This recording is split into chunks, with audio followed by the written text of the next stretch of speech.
오늘 우리가 읽은 본문의 내용은 노아 홍수 사건을 기록하고 있습니다. 노아와 노아의 홍수 사건. 이것을 통해서 하나님께서 우리에게 나타내 보여주시고 또한 우리로 하여금 무엇을 알게 하시기를 원하실까요? 먼저 우리는 그 사실을 알기 전에 이 노아가 있었던 그 시대적인 배경을 한번 살펴보고자 합니다. 왜냐하면 그 노아가 겪었던, 노아 당시에 있었던 그 배경이 지금 우리의 상황과 너무나도 흡사하기 때문입니다. 먼저 1절 말씀을 한번 보십시오. 1절 말씀 해보니까 사람이 땅 위에 번성하기 시작할 때에 라고 말씀합니다. 사람들이 이제 점점 많아질 그때에 라는 말이죠. 그런데 우리가 한글 성경으로는 잘 표현이 되지 않지만 이 사람이라는 단어를 하나님께서 아담을 지으시고 아담이라고 불렀을 때 그 아담, 그 단어를 지금 쓰고 있는 겁니다. 그러니까 지금 많은 사람들이 번성하여서 땅에 충만해졌는데 그들에 대해서 딱 한 단어로 총칭해서 말하기를 아담이라고 이야기하고 있는 거예요. 이것은 무엇을 의미하냐면 아담 이후로 태어나는 모든 사람들이 다 동일하게 아담의 결에 서 있다는 것을 의미하는 것입니다. 아담이 범죄하여 하나님을 떠나 있고 그 죄로 말미암아 죄의 저주와 심판 아래 있는 그 모습 그대로 아담 이후에 태어나는 모든 후손들은 다 그와 같이 서 있다는 것을 나타내기 위해서 그 단어를 성경은 사용하고 있는 것입니다. 모든 사람. 단 한 사람도 예외 없이 아담 이후에 이 세상에 출생하는 모든 사람들은 죄악 가운데서 죄의 형벌 아래 죄의 저주 가운데 죄의 종노릇 하며 출생하고 태어나는 것임을 나타내 보여주고 있는 것입니다. 다시 말해서 사람이라는 존재는 그 어떤 시대를 막론하고 변할 수 없는 존재입니다. 변하지 않는 존재라는 것을 우리에게 보여주고 있는 것입니다. 아무리 세상이 바뀌고 시대가 흐르고 문화가 달라지고 과학이 발달한다 할지라도 그래서 사람들이 많은 것을 알고 발견하고 많은 것을 만들어내고 누린다 할지라도 그 인간의 본성, 아담 이후에 출생한 죄악을 가지고 태어나고 죄악 가운데 거하고 죄에 이끌려 죄의 형벌 아래로 끌려가는 그 인간의 모습은 그 본성은 변하지 않는다는 것을 나타내 보여주는 것입니다.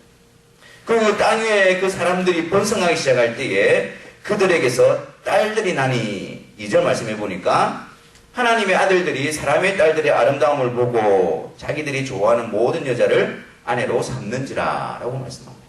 그 시대에 어떤 일이 벌어졌냐면 하나님의 아들들이 사람의 딸들의 아름다움을 보고 그들을 자기의 아내로 취하는 일들이 벌어지게 되어졌습니다. 여기서 말하는 하나님의 아들들은 누구를 지칭하는 걸까요? 많은 견해들이 있지만 여기서 말하는 하나님의 아들들은 하나님께서 아벨 대신에 주셨던 셋의 후손들, 경건한 셋의 계열에 속한 자들, 그들을 하나님의 아들들이라 지칭하고 있는 겁니다. 그러면 사람의 딸들은 누구를 말하는 걸까요? 그것은 바로 하나님을 떠나 하나님의 낯을 피하여 자기의 힘으로 자기를 보호하고 자기의 강성함으로 자랑하고 있는 가인의 계열을 뜻하고 있는 것입니다. 그러니까 우리는 이것을 미루어 보았을 때에 노아 홍수 이전의 시절에 그 셋의 계열과 경건한 셋의 계열과 그리고 하나님을 떠나 있는 가인의 계열이 어느 정도 구별되어 있었음을 알 수 있습니다. 근데 지금 일어나는 일이 무엇입니까? 그 하나님의 아들들, 즉 경건한 셋의 계열들이 후손들이 그 가인의 계열에서 난 딸들의 아름다움, 외적인 아름다움이죠. 그 아름다움을 보고 그들을 자기가 원하는 대로 아내로 삼기 시작하는 일이 일어나게 되었습니다. 이것을 통해서 나타내 보여주는 것은 그 시대가 하나님의 계열과 그리고 가인의 계열이 섞여간다는 것을 나타내 보여주는 것입니다. 그래서 점점 어떤 결과를 나타내게 되어집니까? 그렇게 하나님을 섬기고 하나님을 아는 자들이 이 죄악의 영향 아래로 빨려 들어가고 잠식되어져 가고 그 선이 무너져 버리게 되어지니까 섞여져 버리니까 죄악이 이 세상 가운데 어떻게 되어진다고요? 관영하게 되어지는 거예요.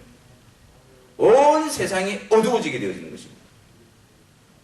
그 누구도 하나님 앞에서 바르게 살려고 하지 않고 하나님을 섬기는 자들이 오히려 세상 가운데 빠져들어가므로 그 세상이 죄악으로 관영하게 되어지고 그 사람들의 생각이나 모든 것들이 죄성으로 드러나는 그런 모습으로 나타내 버리는 것입니다. 그래서 5절 말씀에 보면 이러한 모습에 대해서 이렇게 말씀하죠. 5절 말씀에 여호와께서 사람의 죄악이 세상에 가득함과 그의 마음으로 생각하는 모든 계획이 항상 악할 뿐임을 보시고 그 온 세상 가운데에 모든 것이 죄악이 가득하고 그리고 사람들은 전부 다 마음으로 생각하는 모든 것이 하나님 앞에서 악한 것을 생각하고 그것을 행하는 그런 시대, 어둠, 마지막 불빛마저도 꺼져버린 암흑천지의 세상이 되어버린 것입니다. 그 11절에 보면 하나님께서 이렇게 말씀하시죠. 그때에 온 땅이 하나님 앞에 부패하여 포악함이 땅에 가득한지라. 하나님이 보신즉 땅이 부패하였으니 이에는 땅에서 모든 혈육 있는 자의 행위가 부패함이었더라. 타락하고 썩겼어. 죄악으로 관영해지고 부패하여 모든 것이 하나님 앞에 범죄함으로 하나님 앞에 어둠으로 철저하게 타락해 있는 모습이 바로 그 시대의 모습이었습니다. 이러한 세상은 결국 하나님의 심판을 불러오게 되어져 있습니다. 6장 3절을 보면 하나님께서 이렇게 말씀하시죠. 여호와께서 이르시되 나의 영이 영원히 사람과 함께 하지 아니하리니 이는 그들의 육신이 됨이라. 그러나 그들의 날은 120년이 되리라. 이 말씀의 의미는 120년 후에 심판하실 것을 말씀하고 있는 것입니다. 그래서 6장 7절에도 이렇게 말씀하시죠. 이르시되 내가 창조한 사람을 내가 지면에서 쓸어버리되 사람으로부터 가축과 기는 것과 공중의 새까지 그리하리니 이는 내가 그것들을 지었었음을 한탄함이라. 하나님께서 쓸어버리되 심판을 말씀하고 있는 것입니다. 이것은 하나님께서 불의하시기 때문에 하나님께서 무서운 하나님이시기 때문에 심판하신다는 의미가 아니라 그 죄악 앞에서 하나님의 공의로우심과 하나님의 거룩하심과 하나님의 의가 죄에 대해서 심판으로 드러나는 것입니다. 여러분 지금 이 노아 시대의 현실과 시대적인 모습들을 볼 때에 오늘 우리의 현실의 모습들이 거기에 반영되어 있고 투영되어 있는 것을 보게 되어집니다. 별반 다를 거 없는 것처럼 우리가 그렇게 느껴집니다. 그래서 이 노아의 사건을 통해서 그 시대의 상황을 통해서 지금 이 시대의 상황이 어떠한가를 우리에게 나타내 보여주는 겁니다. 어떤 사람들은 이 세상의 정의와 이 세상의 올바름을 구현하기 위해서 여러 가지 운동들과 정화운동과 그런 어떤 이슈들을 가지고 노력들을 하는 것들을 보게 되어집니다. 그러나 여러분, 하나님을 떠나 있는 이 세상은 가면 갈수록 죄악으로 치닫게 되어지고 가면 갈수록 죄악으로 관영해지게 되어져 있습니다. 사람이 변하지 않거든요. 사람의 죄성이 더욱더 보편화되어지고 사람의 죄성이 더욱더 인간이 만든 제도와 어떤 법의 보호 아래 온전하게 드러나지게 되어지고 그로 말미암아 온 세상 가운데 죄악이 관영하게 되어지며 모든 사람들의 생각에 하나님 두기를 싫어하므로 그들의 생각이 항상 악하게 드러날 수밖에 없는 것이 바로 이 세상의 모습인 것입니다. 그리고 안타깝게도 이러한 세상은 하나님의 심판에 점점 가까워지고 있다는 사실입니다. 악이 관영하면 관영할수록 세상의 도덕이 무너지고 세상의 기준이 무너지고 죄악이 득세하면 득세할수록 하나님의 심판이 점점 가까워져 오고 있다는 사실을 나타내 보여주는 것입니다. 여러분 이것이 아담 이후에 출생한 모든 인간들의 미래이며 현재의 모습입니다. 여러분 이 모습이 이 세상의 현재이며 또한 미래의 모습입니다. 달라질 수가 없습니다. 죄악으로 관영하며 하나님의 심판 안에 있는 것 이것이 바로 이 세상의 모습이며 이 세상의 마지막 운명인 것입니다. 하지만 감사하게도 이것이 전부가 아닙니다. 하나님께서는 이러한 세상 가운데서 노아를 통해서 우리에게 놀라운 사실을 나타내 보여주고 있습니다. 그것이 무엇입니까? 죄악으로 관영하고 하나님의 심판으로 점점 가까워지는 이 세상 가운데에 하나님께 은혜를 입은 자가 있다라는 사실입니다. 8절 말씀을 보십시오. 그러나 노아는 여호와께 은혜를 입었더라.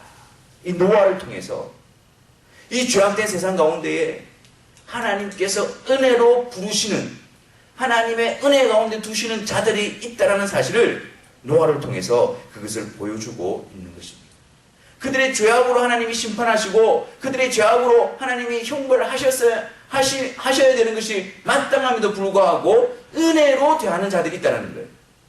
은혜로 판단하시고 은혜 가운데 두시는 그 일을 행하시는 자들이 있다는 사실을 우리에게 보여주고 있는 것입니다.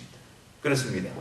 노아, 그 시대에 노아는 은혜로 하나님의 부르심을 입고 은혜로 은혜 가운데 구별되어진 자였습니다.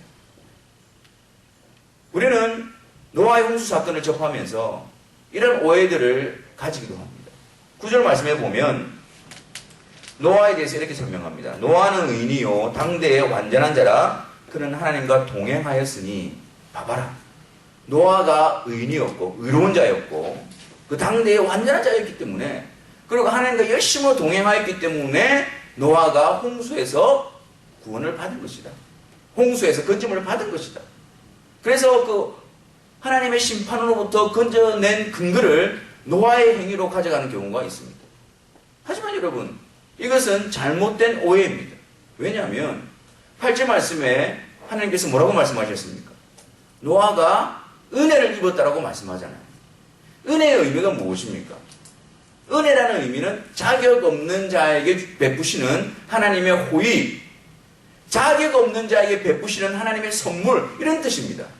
근데 만약에 노아가 내가 의인이었고 노아가 완전한 자였기 때문에 하나님의 은혜를 입었다? 그것은 은혜가 아닌 것입니다. 여기서 노아에게 은혜를 입었다라고 기록하고 있는 이 말씀이 내포하고 있는 의미는 노아가 하나님 앞에 구원받을 만한 자격이 없는 자였다는 것을 내포하고 있는 것입니다. 그래서 노아에게 하나님이 은혜를 베풀었다. 자격 없는 자에게 하나님이 호의를 베풀었다. 자격 없는 자에게 하나님이 자비를 베풀었다라는 말씀의 의미인 것입니다. 또한 9절에 노아에 대해서 기록하면서 8절을 먼저 언급하고 있다는 사실을 기억해야 합니다. 노아가 은혜를 입었기 때문에, 하나님의 은혜로 부름을 받았기 때문에 이 죄악된 세상 가운데서 노아가 9절처럼 나타날 수 있게 되었다는 것을 의미하는 거예요. 그러니까 8절을 전제로 하고 있는데 8절을 제외하고 9절만 가지고 이야기할 때는 문맥적인 의미가 되지 않는 것입니다. 그러므로 우리는 8절을 전제로 해서 노아의 모습을 살펴보아야 하는 것입니다. 오히려 자격 없는 노아에게 하나님께서 은혜로 구별하시고 하나님의 은혜 가운데 두심으로 말미암아 그 죄악된 세상 가운데서 노아가 의인으로서 완전한 자로서 하나님과 동행하는 자로서 구별되어졌고 그런 놀라운 칭호를 얻게 되어졌음을 보게 되는 것입니다.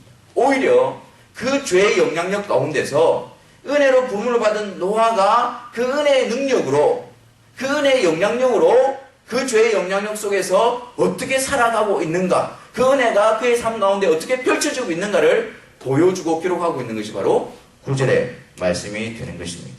그렇습니다, 여러분. 죄악이 관영하고 아담의 후손으로 말미암아 죄악 가운데 있는 우리들이지만 하나님께서 우리들을 은혜 가운데로 부르셨다면, 하나님의 은혜 가운데 우리를 두셨다면 우리 안에 그 은혜의 역사가 나타나게 되어져 있는 것입니다. 은혜 가운데 두실 때에 이 세상 속에서 어떻게 그것이 드러납니까? 바로 하나님의 은혜 가운데서 부르신 자들은 이 세상 가운데서 죄의 관영함 속에서, 죄의 영향력 속에서, 죄의 심판 가운데서 우리를 보존하시고 이끌어 가십니다. 9절 말씀을 다시 봅시다. 9절 말씀에 노아에 대해서 어떻게 말씀합니까? 의인이요 당대의 완전한 자라. 그는 하나님과 동행하였으며. 누가 이런 칭호를 얻을 수 있겠습니까? 하나님 앞에서 누가 의인이다, 하나님 앞에서 누가 완전한 자다, 하나님 앞에서 누가 감히 나는 하나님과 동행하는 자다 라고 자부하며 그것을 확신할 수 있겠습니까? 여러분, 이 칭호가 노아에게 주어졌다는 것은 하나님께서 은혜 가운데서 노아에게 부여하신 칭호들입니다. 노아의 모습을 보고 하나님께서 부여하신 칭호가 아니고, 그렇지 않은데 하나님께서 은혜로 자격 없는 자에게 하나님의 무한하신 사랑으로 이 놀라운 칭호들을 부여하고 있는 것입니다. 은혜로 노아를 의인으로 인정하고 계신 거예요. 하나님께서 은혜로 노아를 하나님 앞에 완전한 자로 받으시고 계신 거예요. 은혜 때문에, 은혜를 베푸셨기 때문에 하나님께서 노아와 함께 동행하고 있는 것입니다. 노아의 행위가 완전했기 때문에, 노아의 행위가 완벽했기 때문에 하나님 앞에 완전한 자, 의인이 아니라 은혜로 부르시고 은혜로 받아주셨기 때문에 노아는 하나님 앞에 의인이요 완전한 자요, 하나님이 동행하는 자가 되어질 수 있었던 것입니다. 단지 이것은 칭호에만 끝나는 것이 아닙니다. 하나님이 은혜 가운데 두신 자들을 하나님 앞에서 의인으로서 완전한 자로서 동행하는 자로 받으시고, 또 이 죄악된 세상 가운데서 실제로 이 은혜의 영향력과 능력 가운데 살도록 이끌어 가십니다. 하나님 앞에서 의인이고 완전한 자임과 동시에 이 세상 가운데서 그 은혜로운 칭호에 합당한 자로서 하나님은 계속해서 이끌어 가시는 것입니다. 그렇기 때문에 노아가 죄악이 관영하고 모든 사람들이 악해져 갈 때에 그가 그 죄의 영향력 아래서 은혜 가운데에 든든히 세워질 수 있었던 것입니다. 하나님의 은혜로 그 죄악 세상 가운데서 노아는 하나님과 동행하는 자로 서 있을 수 있게 되어진 것입니다. 하나님께서 우리를 바라보실 때에 의롭다, 너희들에게 있어서 내가 너희들을 의인이라고 칭하겠다, 이 놀라운 은혜는 어디에서 베풀어지는 것일까? 너희들이 불의하지만 너희들을 내 앞에서 완전한 자로 내가 너희들을 받아주겠다, 인정하겠다, 이 하나님의 판단과 이 하나님의 선언은 어디에서 이런 일들이 일어나는 것일까요? 바로 그리스도 안에서 우리에게 베풀으시는 놀라운 은혜의 칭호들인 것입니다. 결국 우리가 하나님의 은혜 가운데 있다는 것은 그리스도 안에 있다는 사실과 동일한 의미인 것입니다. 우리가 하나님의 은혜로, 하나님 앞에 의인으로 완전한 자로 하나님과 동행하는 자로 서 있다는 것은 바로 하나님께서 예수 그리스도 안에 우리를 두시고 예수 그리스도로 말미암아 우리를 의롭게 하시고 예수 그리스도로 말미암아 우리를 죄의 권세 앞에서 완전하게 하시고 예수 그리스도로 말미암아 우리를 임마누엘, 하나님과 화목케 하시는 그 일을 이루어 주신 의미인 것입니다. 그럼 우리가 그리스도 안에서 하나님과 동행하는 은혜를 받고 있다면 우리는 하나님 앞에서 의인이요 완전한 자요, 하나님이 우리와 함께 하시는 하나님과 화목하게 된 자인 것입니다. 그렇기 때문에 우리가 이 죄악된 세상 가운데서 휩쓸려가지 아니하고, 아니 유혹과 미혹 가운데서 넘어지더라도 다시 하나님의 자녀로 세워질 수 있는 이유가 그리스도 안에서 하나님의 은혜 가운데 있기 때문입니다. 또한 여러분, 은혜 속에 하나님께서 노아를 두시고 그 은혜 속에서 어떤 일이 일어나게 되어집니까? 13절 말씀을 한번 보십시오. 13절 말씀, 하나님이 노아에게 이르시되 모든 혈육 있는 자의 포악함이 땅에 가득함으로 그 끝날이 내 앞에 이르렀으니 내가 그들을 땅과 함께 멸하리라. 은혜 가운데 있는 자들에게 하나님께서 어떤 역사를 일으키시냐면 노아에게 이르시되 라고 말씀합니다. 하나님이 하실 일을 그 은혜 가운데 부른 자들에게 하나님은 계시해 주십니다. 나타내 보여주십니다. 알게 해주십니다. 그것을 숨겨놓지 않습니다. 그것을 감춰두지 않습니다. 은혜로 부르는 자들 안에, 은혜로 부르는 자들에게 하나님은 하나님이 행하실 일, 하나님의 계획, 하나님의 뜻을 이루시되 온전히 나타내 보여주시는 것입니다. 하나님의 계획, 그것이 무엇입니까? 바로 심판입니다. 모든 육체의 마지막이 내 앞에 이르렀으니 그들로 인한 강포가 땅에 가득함이라. 보라, 내가 그들을 땅과 함께 멸하리라. 하나님이 심판하실 그 계획에 대해서 은혜 입은 자에게 하나님은 그것을 나타내 보여주시고 알려주십니다. 하지만 그 심판이 있을 것이라는 것을 알려주는 것에만 그치지 않습니다. 그것을 알려주시는 이유는 구원하시기 위함인 것입니다. 하나님의 심판 가운데 그들을 건져내시기 위해서 하나님은 그 구원의 방편을, 구원의 계획을 그들에게 나타내 보여주시는 것입니다. 너는 잣나무로 너를 위하여 방주를 짓되. 하나님은 노아에게 심판에 대해서 말씀하시고 그 심판 가운데서 건짐을 받을 수 있는 유일한 길인 구원의 방주를 짓도록 노아에게 가르쳐 주십니다. 노아의 상상으로, 노아가 설계도를 그려서 그렇게 만든 것이 아닙니다. 하나님은 우리가 읽었지만 분명하게, 정확하게, 구체적으로 그 방주를 어떻게 만들 것인가를 노아에게 다 알려주셨습니다. 다 말씀해 주셨습니다. 밝혀 보여주셨습니다. 하나님이 구원의 설계자이고 심판 가운데 구원받을 수 있도록 이끄시는 분이 하나님이시라는 거예요. 방주를 만들 때 명확하게, 분명하게 다 알려주시고 노아는 어떠합니까? 그 하나님의 말씀을 붙들고 자신의 생각이 아니라, 자신의 판단이 아니라, 자신의 상상이 아니라 하나님이 말씀하신 그것을 절대적으로 붙들고 그 하나님의 말씀대로 순종해내고 그대로 만드는 것, 그것이 바로 노아가 감당해야 될 일인 것입니다.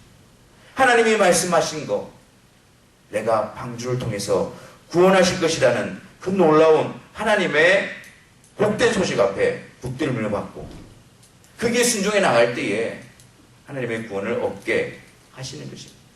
보십시오. 하나님은 은혜 입은 자들에게 하나님의 심판과 또한 그 심판 가운데, 은혜 가운데 있는 자들을 어떻게 구원해 내실 것인가를 하나님은 다 알려주십니다. 다 보여주십니다. 그것을 알게 하십니다. 우리 시대는 어떠합니까? 어떤 자들이 은혜 받은 자들일까요? 어떤 자들이 하나님의 은혜 가운데 있는 자들일까요? 이 죄악된 세상이 하나님의 심판 안에 있다라는 것과 그와 동시에 하나님께서 은혜 가운데 부르신 자들을 어떻게 구원하실 것인가, 그 놀라운 하나님의 계획을 나타내 보여주신 자들, 그들이 곧 하나님의 은혜로 부름을 받은 자들이고 하나님의 은혜 가운데 있는 자들입니다. 하나님께서 노아에게 방주 만드는 모든 것들을 알려주시고 그것을 구체적으로 말씀해 주셨던 것처럼 우리에게 다가오셔서 이 죄악된 세상 속에서 우리를 구원해내실 하나님의 완전하시고 온전하신 지혜이며 능력이며 계획이신 그것을 나타내 보여주시는 자들, 그것을 밝히 알게 해주시는 자들, 그들이 곧 하나님의 은혜 가운데 있는 자들입니다. 하나님께서 나타내 보여주시는 구원의 길, 구원의 방주, 누구일까요? 바로 예수 그리스도이십니다. 하나님의 아들을 통해서 이 죄악된 세상 가운데에 심판 안에 있는 자들에게, 심판에 합당한 자들에게 하나님께서 구원하시겠다는 그 계획과 비밀을 알려주시고 보여주시는 것입니다. 그래서 골로새서 1장 26절에 보면 이렇게 말씀합니다. 이 비밀은 만세와 만대로부터 감추었던 것인데 감추져 있었단 말이에요. 이제는 그의 성도들에게 나타났고, 이제는 하나님이 은혜로 부르시는 그의 성도들, 하나님이 의롭게 여기시는 그의 성도들에게 만세로부터 감추어진 이 비밀, 구원의 비밀을 하나님이 나타내신 것입니다. 27절 말씀. 하나님이 그들로 하여금 이 비밀의 영광이 이방인 가운데 얼마나 풍성한지를 알게 하려 하심이라. 이 비밀은 너희 안에 계신 그리스도시니 곧 영광의 소망이시라. 이 비밀은 곧 너희 안에 계신 그리스도라고 말씀하고 있는 것입니다. 그렇습니다, 여러분. 하나님께서 만세 전부터 가지셨던 그 하나님의 비밀, 그 계획, 그것은 바로 우리 안에 계신 예수 그리스도인 것입니다. 다 아는 사실이 아닙니다. 하나님께서 은혜로 부른 자들에게 그 하나님의 비밀을 나타내 보여주시고 알려주셨기 때문에 우리가 그것을 고백하고 그것을 알고 있는 것입니다. 그러니 여러분, 우리 안에 그리스도가 온전히 비춰지고 그리스도가 하나님께서 내신 구원의 방주이시고 그리스도가 바로 우리의 구원자이심을 내가 믿어지고 믿음으로 고백할 수 있다는 이 일이 우리가 쉽게 여길 일이 아니라는 거예요. 이것이 하나님께서 죄악된 세상 가운데서 멸망받아 합당한 우리들을 은혜로 부르고 계시다라는 놀라운 은혜의 증거로 우리는 받아들일 수 있어야 하는 것입니다. 이 놀라운 사실을 우리가 기억하고 인식하면 할수록 나 같은 죄인에게 그 예수 그리스도의 복음의 빛이 비춰지고 있고 나 같은 죄인에게 그 하나님이 내신 유일하신 예수 그리스도의 복된 소식이 들려지고 있고 그것이 우리 안에 믿음으로 화합되고 있다라고 한다면 여러분, 그것이 어찌 우리가 경히 여길 수 있는 일이겠습니까? 감사하고 하나님의 은혜 앞에 찬송하고 하나님께 영광을 돌려드려야 할 마땅한 일일 것입니다. 마지막으로 은혜 가운데 있는 자들에게 어떤 역사가 일어나는 걸까요? 22절 말씀을 보십시오. 노아가 그와 같이 하여 하나님이 자기에게 명하신 대로 다 준행하였더라. 은혜 가운데 일어나는 역사입니다. 은혜 가운데 일어나는 역사입니다. 하나님께서 노아에게 명령하시고 노아는 그것을 전부 지켰기 때문에 구원을 얻는 것이 아니라 하나님이 노아에게 은혜를 베푸셨기 때문에 하나님이 말씀하시고 보여주시고 그 보여주신 말씀 앞에 믿음으로 순종하는 자리까지 이끌림을 받게 되어지는 것입니다. 다시 말해서 우리가 믿음으로 순종하고 믿음으로 받아들이는 것까지 하나님의 은혜 가운데 있는 역사인 것입니다. 하나님께서 말씀하시고 우리의 의지가 가해져서 그래서 이루어지는 구원이 아닙니다. 전적인 하나님의 은혜입니다. 전적인 하나님의 역사 가운데서 역사 속에서 우리에게 일어나는 모습인 것입니다. 우리를 은혜 속에서 부르시고 의인이나 완전한 자라 인정해 주시고 그렇게 판단해 주시고 그리스도 안에서 그리고 그리스도를 통해서 우리를 구원하시고자 하는 그 하나님의 놀라운 비밀의 계획을 우리에게 완전히 보여주시고 우리가 그것을 거부하고 그것을 무시하고 그것에서 등을 돌리는 것이 아니라 그 말씀하신 대로 다 준행하였더라. 하나님이 내신 그 하나님께서 보여주신 그 말씀 앞에 온전히 순종할 수 있도록 믿음으로 나올 수 있도록 이끄시는 것, 그것이 바로 하나님께서 은혜 가운데 부르신 자들에게 부어주시는 놀라운 역사인 것입니다. 노아가 방주를 얼마 동안 만들었을까요? 120년이 되려라. 노아가 120년 후에 심판이 있을 것이라는 것을 120년 전에 하나님으로부터 듣게 되어졌습니다. 어떤 분들은 120년 동안 노아가 방주를 만들었을 것이다. 어떤 분들은 40년 동안 만들 것이다. 여러 가지 견해가 있지만 그러나 중요한 것은 하나님의 심판이 선언되고 120년입니다. 긴 시간입니다. 노아가 방주를 만드는 시간이 그냥 하루아침에 뚝딱 만들어낸 것이 아닙니다. 몇십 년 동안, 길게는 120년 계속해서 그가 방주를 만들었습니다. 그를 도와주는 사람들이 있었던 것도 아닙니다. 노아와 그의 가족들, 세 아들 외에는 없었습니다. 그들이 그 어마어마한 노아 방주를 만들고 있는데 세상 사람들은 그를 도와주고 그를 격려하기는커녕 오히려 조롱합니다. 비난합니다. 손가락질합니다. 하나님의 심판에 대해서 노아는 방주로 만들어가면서 계속해서 그것을 나타내고 선포하고 있지만 그 누구 하나도 호응하지 않습니다. 그 누구 하나도 나오지 않습니다. 심판의 날이 점점 다가옴에도 불구하고 노아의 방주가 점점점 완성되어져 감에도 불구하고 그 누구 하나도 그 일에 관심을 가지고 다가오지 않습니다. 비난과 조롱과 외로움의 싸움이었죠. 노아, 그 일 앞에 자질이 없었겠습니까? 그 일 앞에 낙심이 없었겠습니까? 그 일 앞에 힘듦 앞에 포기하고 싶은 마음이 없었겠습니까? 여호와의 말씀하신 대로 다 준행하였더라. 그 일이 완성되기까지 하나님께서 은혜 가운데서 노아에게 믿음으로 하나님의 말씀에 대한 믿음으로 그 하나님의 말씀을 더 경외함으로 그 일에 헌신하게 하고 그 일에 나아오게 하고 그 일을 이루게 하여서 하나님께서 은혜로 부른 자를 구원의 은혜 가운데 구원의 방주로 하나님이 들어가게 하신 것입니다. 사랑하는 성도 여러분, 우리 안에 얼마나 많은 시련과 위기와 유혹과 미혹들이 있습니까? 조롱이 있습니까?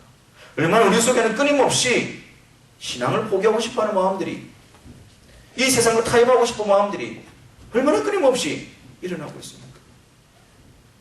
우리의 본성만 있었다면, 우리 스스로 이 세상에 세워졌다면 벌써 포기하고 벌써 넘어져야 당연한 일입니다. 근데 그럼에도 불구하고 다시 믿음 앞으로 나오고 다시 회복이 되어지고 다시 붙들고 다시 은혜를 확인하는 이유는 무엇일까요? 그 믿음의 불씨가 끊이지 아니하고 꺼지지 아니하고 다시 일어나는 이유가 무엇일까요?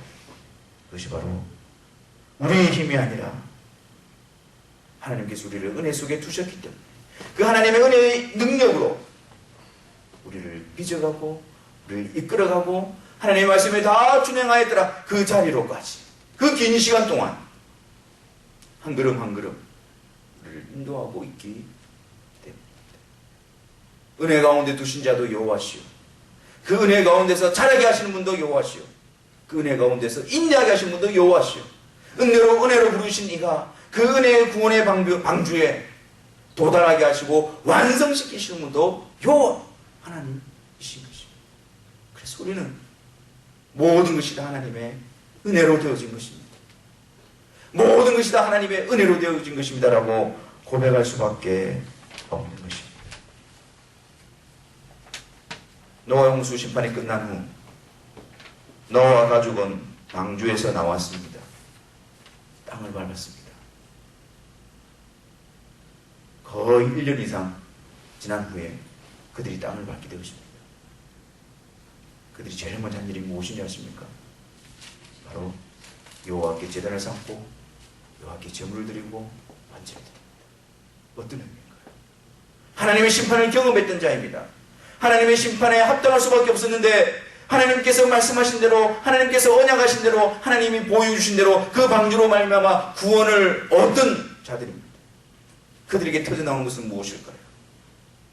하나님 앞에 경외감과 하나님 앞에 은혜로 자기를 부르신 것에 대한 감사함과 그리고 지금 이 땅을 밟고 있는 그들의 발걸음은 은혜로 구원 얻은 새로운 생명의 시작을 알리는 모습이었을 것입니다. 그 심판 가운데 구원받은 새로 얻은 생명을 얻은 자로 간다면 당연히 하나님 앞에 감사하며 하나님께 드리며 하나님께서 주신 그 생명을 소유한 자로서 하나님께 헌신하는 자로 살아가는 발걸음을 시작할 수밖에 없는 것입니다. 사랑하는 성도 여러분, 이 죄악된 세상 속에서 하나님의 진노와 저주가 합당한 죄인인 우리들이 하나님의 은혜로 예수 그리스도로 말미암아 우리가 구원을 받았고 하나님의 심판이 더 이상 우리를 지배하지 않는 그 놀라운 영원한 생명을 우리가 얻은 자라고 한다면 지금부터 우리의 발걸음이 어떠해야 하겠습니까? 그 하나님의 사랑과 그 하나님의 은혜를 늘 기억함으로 하나님께만 제물을 드리고 하나님께만 헌신하고 하나님께만 감사와 영광을 돌려드리며 불의의 병기가 아니라 하나님 기뻐하시는 의의 병기로 그 하나님의 이름과 영광을 위하여 우리 자신을, 우리의 삶을 하나님께 드리는 그 일에 우리의 열심과 우리의 마음을 다해야 하지 않겠습니까?